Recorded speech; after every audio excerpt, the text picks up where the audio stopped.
As howling winds echo across the snow-covered reaches of the wild Northwest, the Quaker Oats Company, makers of Quaker Puffed Wheat and Quaker Puffed Rice, the delicious cereal shot from guns,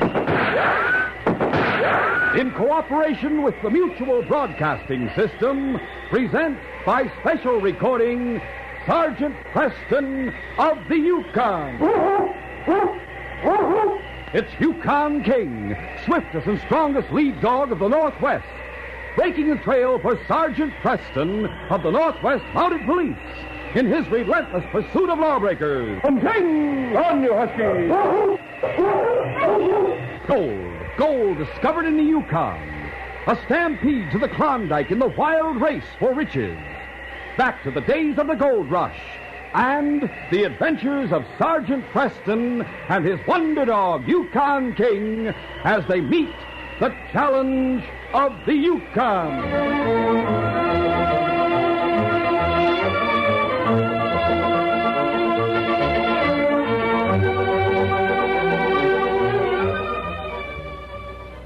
Our adventure will begin in just a moment. Is your youngster a problem child in the classroom? Maybe it's because our schools themselves are such a problem. Maybe your child is sharing desk and textbook with another child who is also finding it hard to learn under such conditions. Nearly 1 million new students a year are entering schools that are sorely overcrowded and understaffed. 400,000 new teachers will be needed within the next 10 years. President Eisenhower has pointed the way by calling a special White House conference on education to take place in November. Meanwhile, states and communities are organizing their own conferences to discuss local school problems. Carry the ball for your community. Write for free information on how to hold a community conference. Write Better Schools, 2 West 45th Street, New York 36, New York. Remember, better schools build better communities. This message is brought to you as a public service.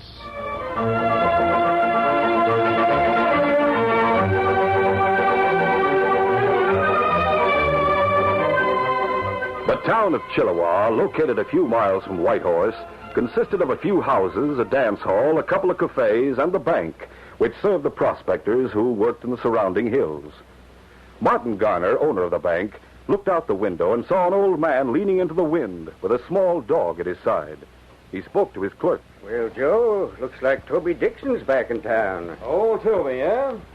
I thought he was panning gold on Whiteface Mountain. He was. Come on, Blackie. Come on in. Morning, Mr. Garner. Howdy, Thorne. Hello, Toby. Morning, Dixon. I suppose you have some gold to be weighed? That's right, Mr. Garner, and if you don't mind, I'd like to change it for folding money, same as usual. You must like folding money. Yes, sirree. You're the only man I know who prefers paper currency to gold. I sure do. Why don't you leave your money here in the bank where it'll be safe? Well, I'll tell you. If crooks aim to steal money, the bank's the first place to look for it. I'd rather guard my own cash. You've been trading gold for paper for a long time, Dixon. And now you must have a tidy hoard of cash. Well, gents, I'll tell you. I've got all I want. What? Yes, sir. I'm through working. I've panned old Whiteface Stream all these years, saving toward the day when I'd have enough cash to go back to the States and live easy. Now, by ginger, I've got it. Here's my poke. Weigh that dust Thorne and pay me off in folding money. Go ahead, Joe. Yes, sir. Toby, it's none of my business. But you're taking a big chance keeping so much money in your house. There's some rough characters in Chilliwaw. Living alone as you do at the edge of town with no protection. No protection? Huh. Blackie is the best dad-ratted watchdog that ever drew breath. Look, you see this shirt? It's made double. What about it? This here shirt is my bank. Every time I get some folding money, I make a little slit in the lining of this here shirt and sew the cash inside. My cash is always with me. Here's your folding money, Toby. Oh, thanks, Mr. Thorne. Now I'll be on my way. Come on, Blackie. Take care of yourself, Toby. Don't worry about me, Mr. Garner. Not while I have my gun and Blackie. Good day, Mr. Thorne. Good day. That poor old fool. I'd bet 10 to 1 he never reaches the States with his money. It was about 1 week later, in the early morning, when Sergeant Preston and the great dog Yukon King came into the town of Chilliwaw. Dr. Brady, an old friend, invited the sergeant to stop for a moment. Go off your parka, Sergeant, and come over by the fire. Thanks, Doc. You plan to be in town long? No, just passing through. I'm due in Whitehorse tomorrow to appear at a trial. Oh, too bad. I hoped you'd stay in Chilliwaw a few days. Any particular reason? Yeah, there's trouble brewing. Trouble? Yes. Do you know Toby Dixon? Yes, I remember him. What about him? Well, he came back from his claim a week ago. He let it be known he had all the cash he needed. He told everyone he was going back to the States. He was foolish to talk so freely. Yes, he found that out. So far, there have been 2 attempts to steal his cash. Doesn't he keep it in the bank? No, it's hidden somewhere in his house. Monday night, while he was in the cafe, his house was ransacked. Even the floorboards were ripped up. You said there were 2 attempts to rob him. Yes. The night before last, the prowler was around his house. His dog, Blackie, started barking, wakened Toby, and scared the prowler away. Anything happened last night? Oh, I haven't heard yet. Hey, Doc, please. Sounds like an emergency. It's Jake Tabor. Hey, Doc, you better come quick. Where? Oh, Mountie. Well, this is Sergeant Preston here. Glad to know you, Sergeant Preston. What's wrong, Jake? Well, Toby Dixon sent me to get you, Doc. You take my bag while I get into my pocket. I'll go with you. I was passing his place. He stuck his head out the door and yelled at me. He said to come on the run and get you. Ready, Sergeant? Yes, come on, King. It took but a few minutes to reach the small one-room cabin where Toby Dixon lived with his dog, Blackie. Doc Brady entered the shack with Sergeant Preston, Jake Tabor, and King close behind. Old Toby knelt beside his small dog, who lay motionless on the bunk. What is it, Toby? Are you hurt or sick? Doc, it's Blackie. Look at the poor little critter. Your dog? Yeah. Oh, Sergeant Preston. Sakes alive, Sergeant, I'm glad you're here. Toby, this looks like a knife wound. That's what it is, Doc. When I found Blackie, he was lying on the ice. I carried him in here and put him on the bunk. Doc, he hasn't moved. Toby, I'm sorry. Your dog's dead. I thought so. But, Doc, who'd do it? Who's ornery enough to do a thing like this? Sergeant Preston, you have to find the killer. This the knife? Yes. It was lying beside Blackie on the ground. I brought it in figuring I might find the owner. Toby, you any idea who did this? No, Jake. Got up this morning, same as usual, and opened the door so that Blackie could take a run. Built up the fire and put the coffee on for breakfast and opened the door. But Blackie didn't come back. I called to him, and still he didn't come. Then I went looking for him. Found him out front, lying on the ice. The ice won't show footprints. Do you know who owns this knife? I never saw it before. It looks like Bart Weaver's knife. I don't know Bart Weaver. He's new in town, Sergeant. He works in the cafe. Oh. This is his knife, all right. One just like it. Was Blackie friendly with Bart Weaver? Well, he was friendly with everyone. Bart, Jake here, he was friends with everyone. Anyone could have knifed him while he was saying good morning. But he barked at a prowler the night before last. Oh, yeah. You know about that? Well, I told the sergeant about it, Toby. He'd bark at anyone sneaking up during the night, just the same as he'd be friends with anyone who spoke to him during the day. Your dog was probably killed by whoever's trying to steal your money. I know it. The crook found out he couldn't rob me with Blackie on guard, so he killed Blackie. You'll get the killer, won't you, Sergeant Preston? You and King will get on his trail and The ice find... doesn't show any trail, Toby. A number of people have walked along the street, so King couldn't follow a scent. But that won't stop you, Sergeant. Will it? Toby, I must be in Whitehorse tonight. I'll have to leave here in less than an hour. No, you can't leave here. There's been a murder. Whitehorse is only a 4-hour walk. I'll come back as soon as possible. And we'll see what we can do to bring the man who killed your dog to justice. I'll give a reward. Now, look, all my savings are right here in paper money sewed inside my shirt. Inside your shirt? I'll give every dollar of it as a reward. Toby, do you tell everyone where your money's hidden? Well, of course not, but I trust you and Doc and Jake. Don't tell anyone else. Now, listen, Toby. With your watchdog gone, there may be another attempt to rob you. I'll leave King with you. You're going to leave your dog? Yes, and you keep him with you every minute until I return. Before I leave, I'll question Bart Weaver about this knife. I'll go with you. I want to hear what he has to say.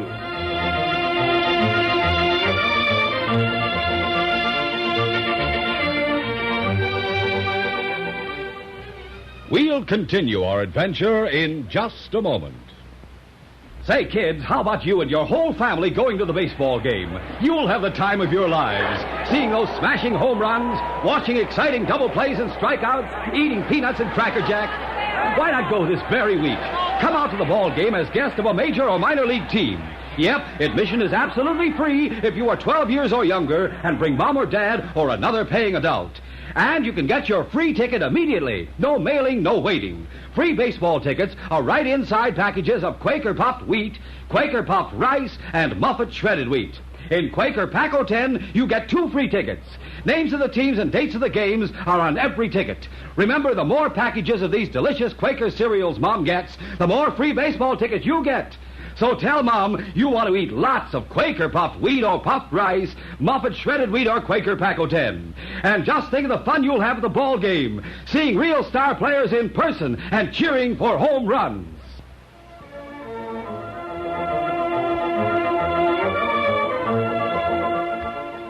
Now to continue.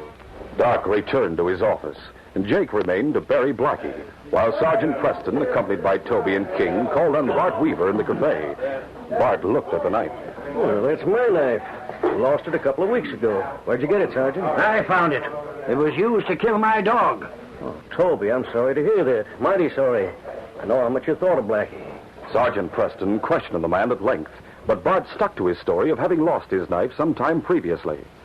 In the limited time at his disposal, Sergeant Preston could go no further with the investigation.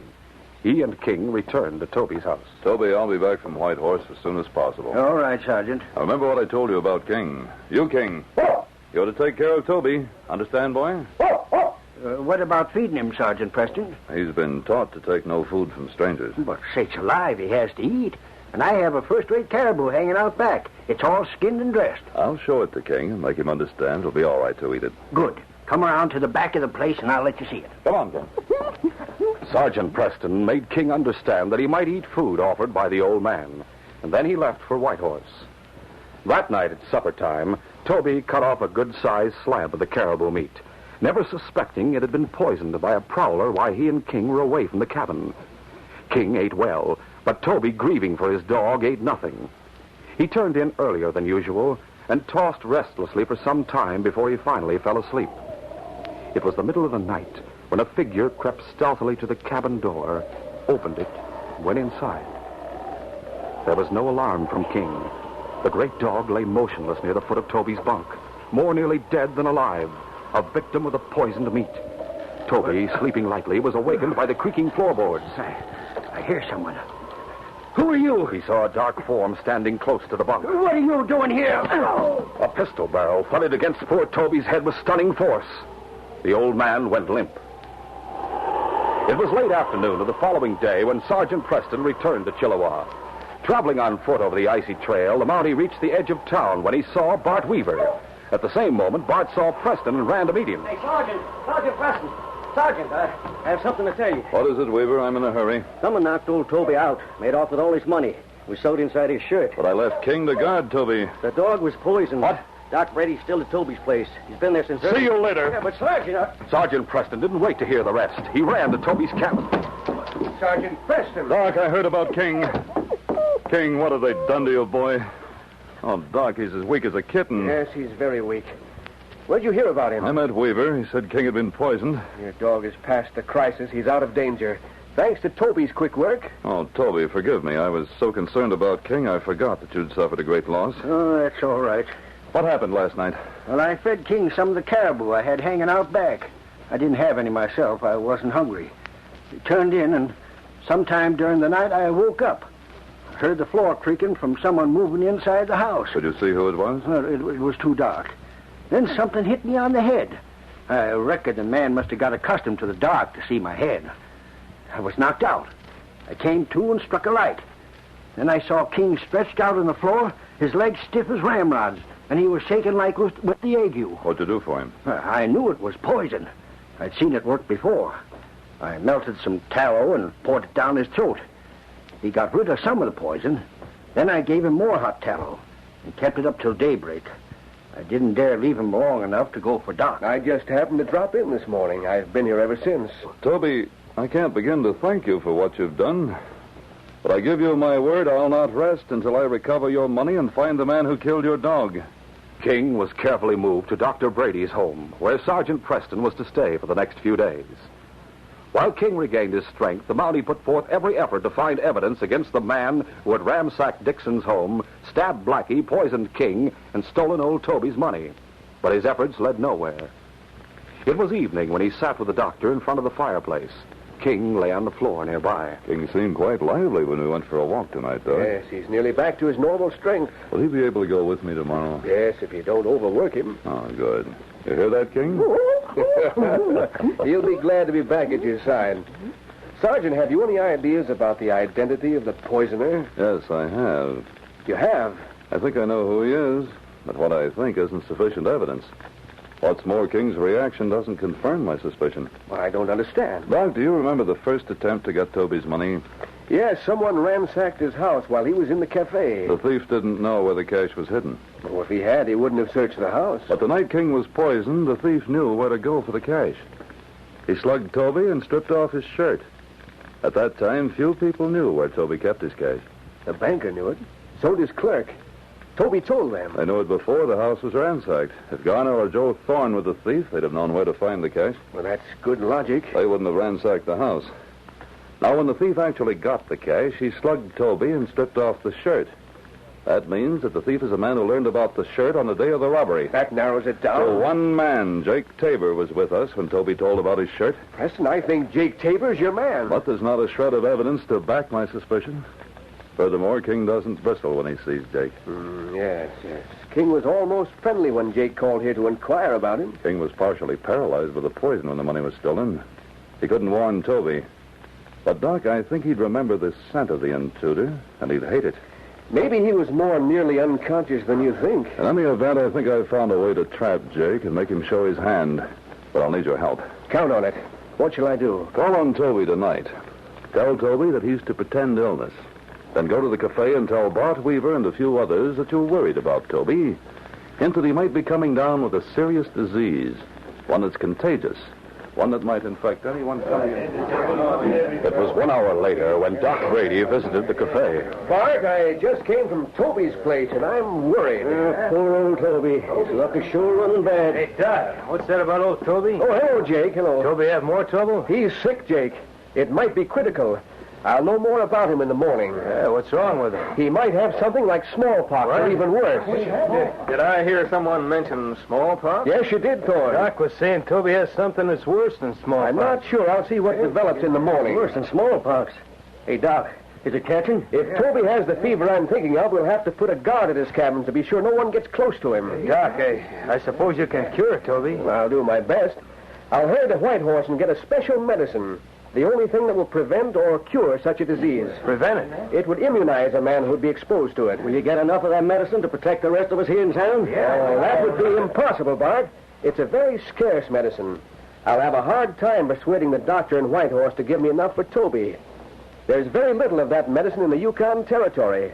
Nowhere near enough to use for people who are not ill. We'll just have to hope for the best.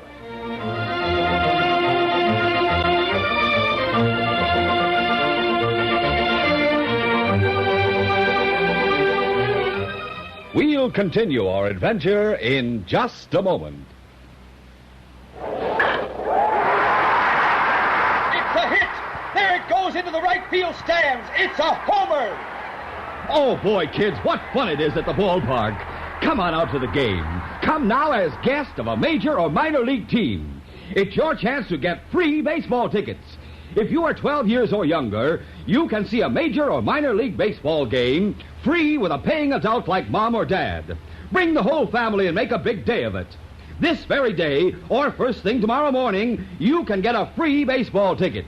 No mailing, no waiting. It's right inside a package of Quaker Puffed Wheat or Quaker Puffed Rice or Muffet Shredded Wheat.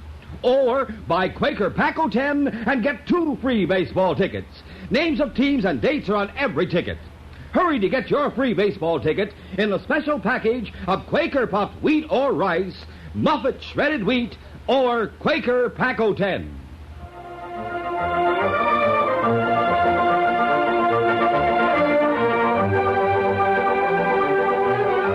Now to continue.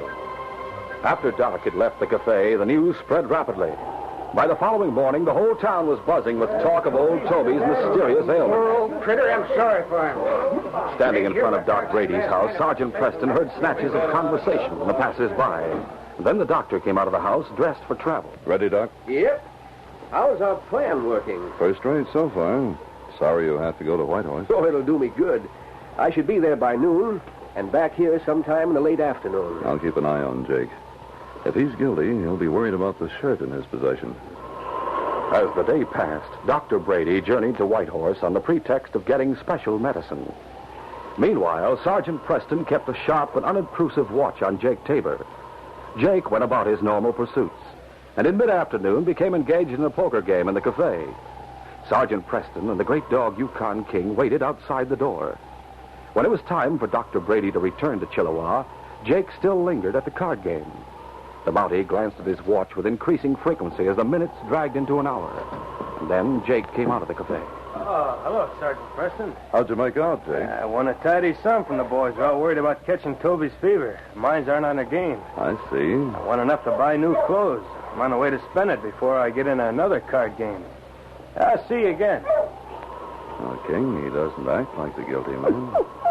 Once more, Sergeant Preston looked at his watch. Doc Brady should have been back here an hour ago. I wonder... We're going to go out and meet him. Come on, King. King thrilled to the summons. It was good to be back on the trail, trotting at his master's side. Sergeant Preston had traveled less than 1 mile after leaving town when he saw Doc Brady. Doc! There was something wrong. Doc's hat was gone, and he walked with dragging steps, weaving from side to side. Preston! Oh, Doc, what's the matter with you? What's happened? Here, take my arm. Be all right in a few minutes. How did Jake get away from you? He didn't. He's in town now. Someone slugged me from behind. I don't know who it was. I was unconscious. When I came to, the bottle of medicine was gone. I was unsteady on my feet for a time, but I'm better now. Getting stronger every minute. Can you take me back to that spot on the trail? Yes, but the ground's frozen too hard to show footprints. King may be able to pick up the scent of the man who slugged you. Here, King. It was only a couple of 100 yards to the place where Doc had fallen. There, the great dog King reacted violently. He found and recognized a scent he hated. He was reminded of a prowler in the night, a man who had hurt old Toby at a time when he, King, lay helpless. He looked up at his master. He wanted desperately to follow that trail. All right, King. Go ahead, boy. King started across the ice and hard-packed snow, angling off the trail.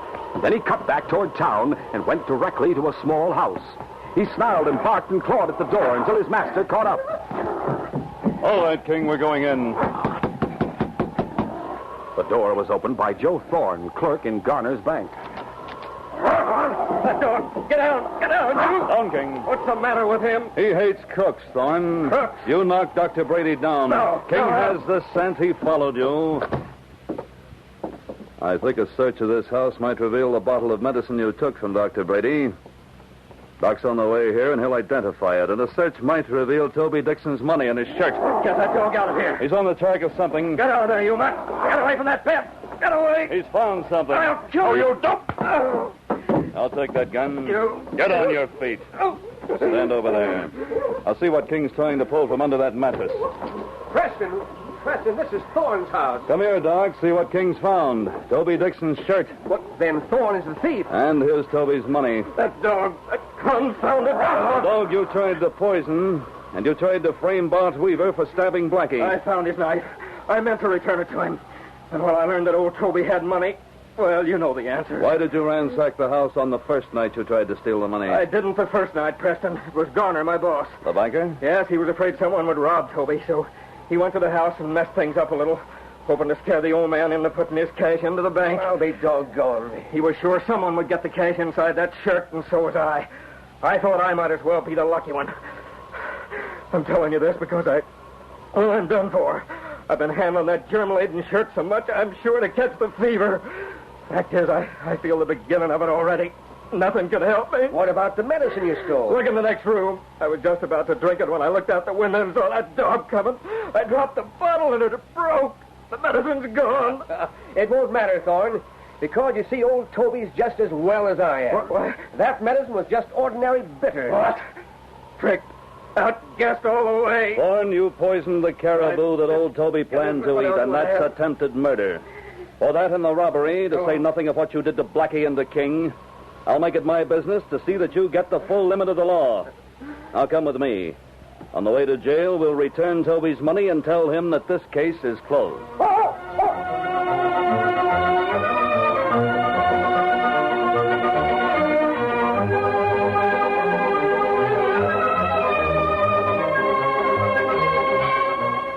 Sergeant Preston will return in just a moment with a word about our next exciting adventure.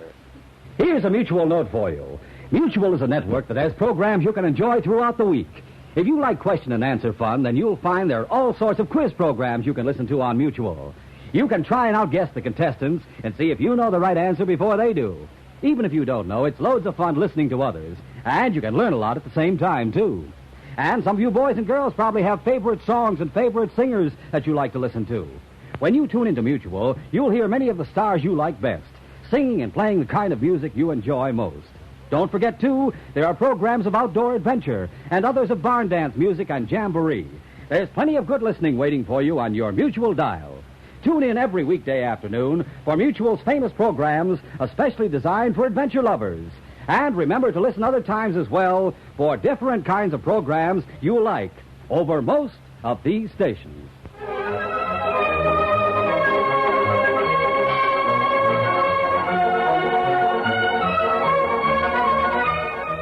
In our next adventure, a 17-year-old boy rides into Sergeant Preston's camp and pulls his mount to a sliding halt. Whoa, boy, steady. Oh, Tony Wayne. I just found out something. About your father's murder? Yes, I found out he was going to meet someone on the night he was killed. Who? Lige Hawkins. I don't think he did it, but Lige has disappeared. He may have seen it happen. Find him, Sergeant. We'll do our best, Tony. You may depend on that. But there are other men looking for Lige Hawkins. Men who have already committed one murder and who will stop at nothing to satisfy their greed for gold. The trail the Sergeant and King must follow is charged with danger. Don't miss this next exciting adventure.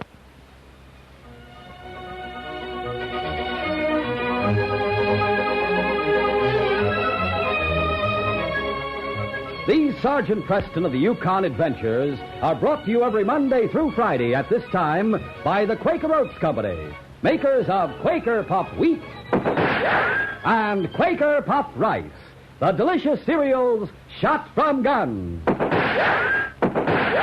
By special recording in cooperation with the Mutual Broadcasting System. They are a copyrighted feature of Sergeant Preston of the Yukon Incorporated. Created by George W. Trendle, produced by Trendle Campbell Muir Incorporated, and directed by Fred Flowerday. The part of Sergeant Preston is played by Paul Sutton.